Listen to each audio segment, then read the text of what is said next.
नागपूरच्या संविधान चौकात सध्या सीजेपी म्हणजे कॉक्रोच जनता पार्टीचं आंदोलन सुरू आहे आणि याच आंदोलनामध्ये बऱ्याच मोठ्या संख्येने लोक जोडले जाताना दिसत आहेत। इथे अनेक मंडळी सुद्धा आहेत, यांच्याकडे जाणून घेऊया की का इथे ती जोडली। सर, तुम्ही या आंदोलनात जोडले आहात, काय तुमचं कारण आहे, काय होत आहे? माझ्या भविष्यामध्ये माझ्या मुलासाठी असं होऊ नये, पेपर लीक होऊ नये, त्यांना 1 वर्षाचा त्रास सहन करावा लागतो, अभ्यास करतो। माझ्या जो मुलगा आहे त्याला बरेचसे पैशाचा खर्च होऊ नये, तुम्हाला अशी परीक्षा होऊ नये याकरिता मी सहभागी झालेला। सध्या तरुण पिढीतले पण लोक उपस्थित आहेत, त्यांच्या हातात सुद्धा वेगवेगळे प्लेकार्ड्स आहेत। शिक्षणासंदर्भात तरुण पिढीच्या मनात असलेली सुद्धा आपण इथे पाहू शकतो। पालक वर्ग पण इथे आहे, विद्यार्थ्यांसाठी काय त्यांची मदत। आपण विद्यार्थी आहात का?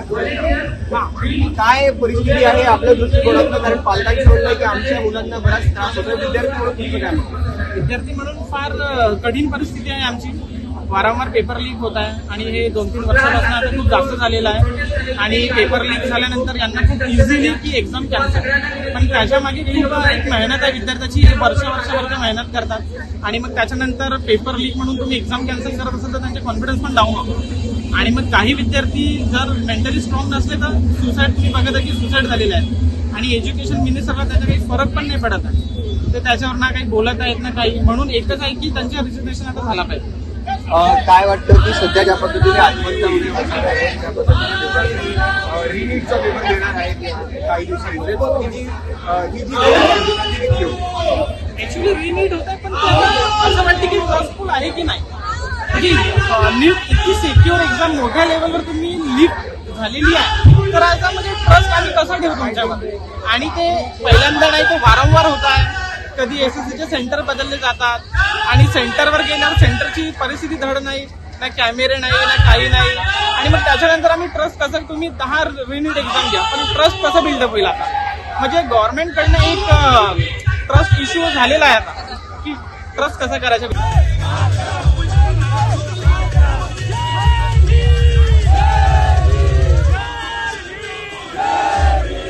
सध्या अनेक मोठ्या प्रमाणावरती पालक वर्ग सुद्धा इथे जुळलेला आहे। काय म्हणाल, का बरं तुम्ही इकडे आला आहात, काय कारण आहे या सगळ्या आंदोलनाशी जोडून घ्या?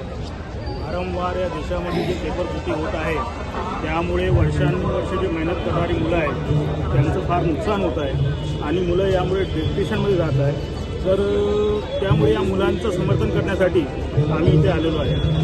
सातत्याने बघतोय की परीक्षा या लीक होतात आहे, बऱ्याच मोठ्या प्रमाणात प्रशासकीय अडचणींना सामोरे जावं लागतं आहे। आतापर्यंत याचं काही पूर्णत्वाला समाधान अजून मिळालेलं नाही आहे। पालकांच्या दृष्टिकोनातलं किती मोठी मोठं आहे ना। आता बघा, वारंवार जे पेपर फुटत आहे तर कुठं ना कुठं एक शिक्षण माफियाचा खूप मोठा हात आहे आणि ते सरकारच्या देखरेखीमध्ये होत आहे, हे दिसून येतं याच्यामध्ये की सरकार याला प्रोत्साहन देत आहे। हे मोठे मोठे जे शिक्षण संस्था चालवतात, ज्यांचे ट्युशन क्लासेस चालतात, त्यांना त्यांच्या मुलांना समोर येण्यासाठी ते पेपर फोडतात आणि जे गोरगरिबांचे मुलं रात्रंदिवस मेहनत करतात त्यांच्या याच्यामध्ये नुकसान होत आहे। याच्यामध्ये सरकारचं, मंत्र्यांचं खूप मोठं योगदान आहे या सगळं वाढवण्यासाठी, त्यांनी राजीनामा द्यायला पाहिजे। एकीकडे हा विषय मुळात विपक्षाने मांडायला हवा, पण या देशामध्ये विपक्षाऐवजी जनतेलाच रस्त्यावरती उतरून हा विषय मांडावा लागतो आणि विविध राजकीय पक्षाचे लोक सुद्धा यांच्यातच एकत्रित होतात आहे। तर विपक्ष कुठेतरी शून्य झाल्यासारखं वाटतं। विपक्ष शून्य झाला नाही, पण विपक्षाचं कसं झालं आहे का विपक्षांची सुद्धा आवाज हे सरकार ऐकून घेत नाही। म्हणजे जर काँग्रेस जर आवाज उचलत असेल किंवा अजून इथे पक्ष कोणता आवाज उचलत असेल तर त्यांना हे या पक्षांचे षडयंत्र आहे म्हणून त्यांची आवाज दाबण्यात येते। म्हणून आम जनतेला आता स्वतःचे प्रश्न मांडण्यासाठी रस्त्यावर यावं लागतं। तर सध्या आम जनतेलाच रस्त्यावरती स्वतःचे प्रश्न मांडायला यावं लागतं असं म्हणणं आहे। बाबतीमध्ये विद्यार्थ्यांच्या लढ्याला पालकांचाही मोठा प्रतिसाद मिळताना दिसतोय। मोठ्या प्रमाणामध्ये पालक वर्ग सुद्धा हा इथे एकवटलेला दिसतोय आणि पालक वर्गाचं म्हणणं आहे की येणाऱ्या काळातल्या पिढींना हा त्रास होऊ नये म्हणून आम्ही सुद्धा आमच्या मुलांसाठी इथे एकवटलेलो आहोत।